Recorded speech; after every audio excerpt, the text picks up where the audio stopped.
ऋषिकेश में तथा जब में आके हिदायत करी बोले इसमें प्याज लहसुन तो आप तो गीता वाले हैं तो बोले इसमें अदरक लहसुन प्याज क्यों डाला गीता में कहा लिखा है प्याज हमने कब कहा प्याज नहीं खानी बोले नहीं गुरु ने बताया बहुत पुराना पेशाब करे उससे प्याज पैदा हुआ। हां गुरु है उसमें ऐसा लिखा है इसीलिए उसने प्याज नहीं खानी। गुरुजी ने बोला होगा दिया बोला इन सब चीजों की मनाही नहीं मनाही है किसी चीज की मनाही। जय श्री कृष्ण। आचार्य प्रशांत जो केवल नाम के आचार्य हैं, इनका कहना है कि प्याज लहसुन खाना मना है। ये कहाँ लिखा है गीता आदि में? और भगवान श्री कृष्ण कहाँ कह करके गए हैं कि प्याज लहसुन नहीं खाना है? जिस व्यक्ति ने शास्त्रों का अध्ययन ही नहीं किया, जो व्यक्ति स्वयं ही शास्त्रों का गलत अर्थ करता है, स्वयं ही शास्त्रों को लिखता है और उन्हीं पुस्तकों को लोगों को बांटता है, तो ऐसे व्यक्ति से क्या अपेक्षा की जा सकती है? अब ये व्यक्ति जो कह रहा है कि प्याज लहसुन के विषय में कहाँ लिखा है, भगवान श्री कृष्ण कहाँ बोल करके गए हैं? सबसे पहली बात, श्रुति स्मृति ममे वाग्य यस्तुलंग्य वर्तते आज्ञा छेदी मम द्रोही मत भक्तो बिना वैष्णवा। जो भगवान ने कह दिया वेदों के माध्यम से, श्रुति स्मृति के माध्यम से, वही भगवान का आदेश है। तो अनेकों पुराणों में, अनेकों शास्त्रों में प्याज लहसुन का निषेध किया गया है। किसी भी शास्त्र में प्याज लहसुन का समर्थन नहीं किया गया कि प्याज लहसुन सभी को खाना चाहिए। भगवत गीता के 17वें अध्याय में भोजन विज्ञान भगवान श्री कृष्ण ने बताया है, तो उसमें तो ये भी लिखा है, कटु अम्ल लवण अति उष्ण तीक्ष्ण रुक्ष विधाहीना आहार राजस्य इष्ट दुख शोक आम्य प्रदा। जो आहार बहुत खट्टे हों, बहुत तीखे हों, बहुत मिर्चीले हों, ऐसे आहार को भी नहीं पाना चाहिए। और जो व्यक्ति भजन में लगा हुआ है, जो व्यक्ति साधना में लगा हुआ है, उसके लिए तो अत्यंत आवश्यक है कि वो ऐसे आहार से बचे, क्योंकि यदि वो प्याज लहसुन इत्यादि का सेवन करता है तो उसकी जो सात्विकता है वो नष्ट होती है। क्योंकि वो जो आहार है, भगवान श्री कृष्ण ने आहार के 3 भेद बताए हैं ना, एक सात्विक, एक राजस और एक तामसिक। जो ये पूरी सृष्टि है वो त्रिविध गुणों से बनी हुई है, त्रिविध गुणों से सृष्टि का निर्माण हुआ है। चाहे आप वस्त्र ले लीजिए, चाहे आप भोजन ले लीजिए, चाहे आप सृष्टि में कोई भी वस्तु ले लीजिए, वो सभी 3 गुणों के अधीन है, सात्विक, राजसिक और तामसिक। तो यहाँ पर जो भोजन है वो भी सात्विक, राजसिक और तामसिक।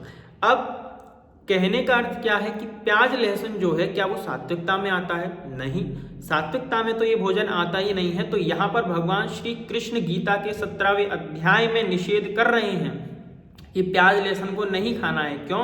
क्योंकि वो सात्विक भोजन नहीं है, वो जो है तामसिक है। और जो तामसिक भोजन होता है वो व्यक्ति के तमोगुण को बढ़ाता है, और जब व्यक्ति का तमोगुण बढ़ेगा तो वो सधन और जो साधन है, जो भजन का साधन है, वो नहीं कर पाएगा। तो ये जानना आपके लिए अत्यंत आवश्यक है कि आप जो ज्ञान है वो कहाँ से प्राप्त कर रहे हैं, किस परंपरा से ज्ञान प्राप्त कर रहे हैं, जिसकी कोई परंपरा ही नहीं है। यदि ऐसा व्यक्ति ज्ञान देने के लिए बैठा है तो अवश्य शास्त्रों का अनर्गल प्रलाप ही करेगा। अब देखिए, जैसा कि इन्होंने बताया कि प्याज लहसुन खा सकते हैं, मैंने नहीं बताया ऐसा गीता में श्री कृष्ण ने नहीं किया। गीता में श्री कृष्ण स्पष्ट रूप से निषेध करते हैं। और भगवान श्री कृष्ण क्या कहते हैं? आयु सत्व बल आरोग्य सुख प्रीति विवर्धना।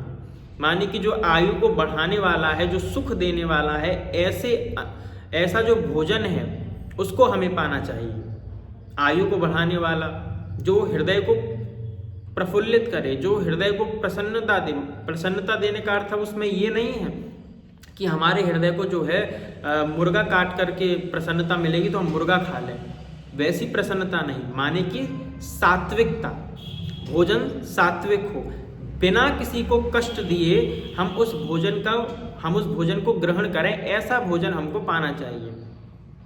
किंतु इनका तो उल्टा ही चल रहा है। ये तो तामसिक भोजन खाने के लिए, क्योंकि स्वयं की जीवा को जब उसकी आदत लगी हुई है, स्वयं की जीवा को जब वो टेस्ट चाहिए, तो हम ये कैसे कहें, हम ये कैसे कह सकते हैं कि शास्त्रों में ये नहीं लिखा? हम ये कैसे कह सकते हैं कि भगवान श्री कृष्ण जो है प्याज लहसुन का निषेध कर रहे हैं? वहाँ हम कहेंगे नहीं, क्योंकि हमारी जीवा को स्वाद लगा हुआ है।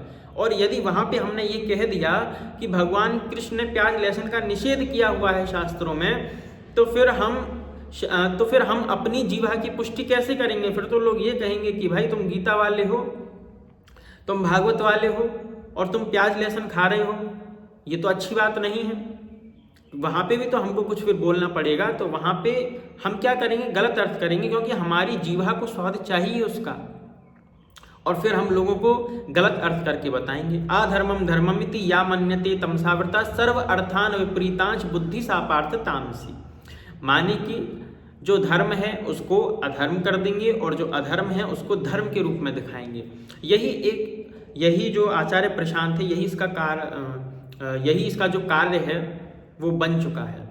ये जो व्यक्ति है वो क्या करता है? शास्त्रों का गलत ट्रांसलेशन करता है, जो धर्म है उसको अधर्म के रूप में प्रस्तुत करता है, और जो अधर्म है उसको धर्म के रूप में प्रस्तुत करता है। तो जब भगवान श्री कृष्ण ने कह ही दिया कि सात्विक राजस तामसिक की 3 भेद जब भोजन के कर दिए, तो वहां पे प्याज लहसुन खाना निषेध तो हो ही गया, क्योंकि वो सात्विकता में आता ही नहीं है। किंतु यहाँ पर इनकी बुद्धि एकदम सन्नाटा खींच जाती है, क्योंकि जीवा का स्वाद है ना। अब जिस व्यक्ति को मान के चलिए, जिसकी जीभ बहुत चटोरी हो, जिसको मांस खाने की आदत लग गई हो, अब वो जो व्यक्ति है वो शास्त्रों से क्या निकाल करके लाएगा कि भगवान ने कहीं निषेध ही नहीं किया है। अब देखिए, भगवान की पूजा भी जो है वो 3 माध्यम से की जाती है, सत्व रज और तम। 3 प्रकार से भगवान की पूजा की जाती है।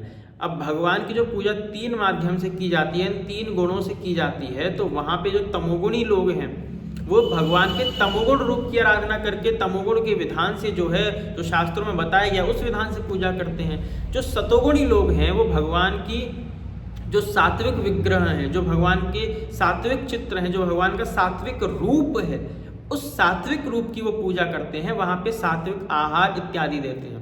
किंतु ना तो इनको तामसिक विधा का पता, ना इनको सात्विक विधा का पता, और ऐसे में करना इनको अनर्गल प्रलाप ही है। भगवान ने 3 विधाएं बता दी हैं अपनी पूजा की कि आप इस प्रकार से भी मेरी पूजा कर सकते हैं, किंतु इनको उस विधा को भी जानना नहीं है। अब क्योंकि ये अधिकृत भी नहीं है, अब जो व्यक्ति अधिकृत ही ना हो और ऐसे अनर्गल प्रलाप करे जन सामान्य के लिए, तो जो है वो सात्विकता ही है। जन सामान्य के लिए, सभी के लिए जो है उसको सात्विक आहार ही करना चाहिए, यही आवश्यक है। अब भगवान श्री कृष्ण तुम्हारे लिए अलग से आकर के एक नोटिस जारी करें कि भाई देखो प्याज लहसुन नहीं खाना है। अरे भाई, समझदार के लिए इशारा काफी है।